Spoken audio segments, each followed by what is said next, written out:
Iman Production, babe.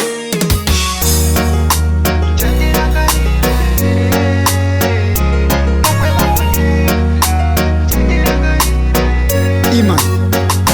Chichi Popeka nguo chena nasi ndo maiti zvikure vamwe vari kunamata vamwe machema vari kure kwatava kure atingadzoke kumashure kwatava kure atingadzoke kumashure chandirangarira here zvawakaenda chandirangarira here mumwe wangu ela chandirangarira here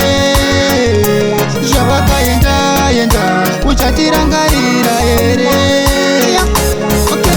toita sei mwari wangu zvatawirwa nenjodzi ingataifuga madzi muchengete ngirozi mwoyo wangu zvawaombera misodzi dzava ndangariro dzisingapere kunge ngozi hataitarisira kuti chasangana nengirozi hataizvigamuchira izvi kunge mairozi pasi idandaro romedza kana kamarozi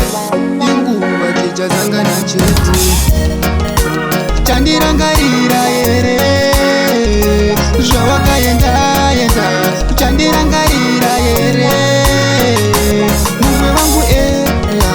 chandirangarira here zvawakaenda uchatirangarira here ingawani tinoziva kuti mwari vanotida tose ngatinamatei nzira dzedu dzigochena tose vakaenda vamwe vakapedza pavo pose tinoziva kuti zvinhu zvinokire munhu wose kopfeka nguo chena nhasi ndo maiti zvikure vamwe vari kunamata vamwe machema vari kure kwatava kure atingadzoke kumashure kwatava kure atingadzoke kumashure chandirangarira here zvawakaenda chandirangarira here mumwe wangu ela chandirangarira here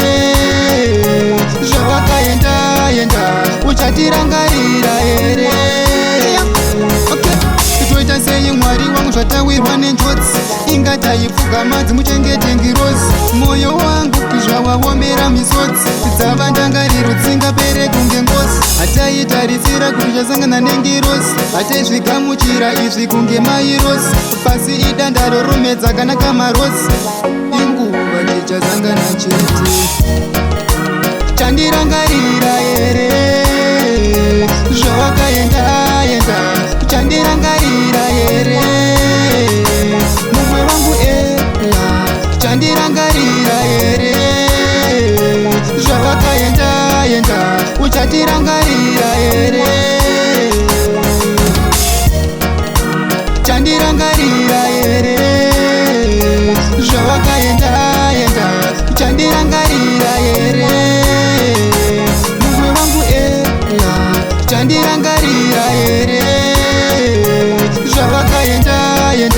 uchatirangarira here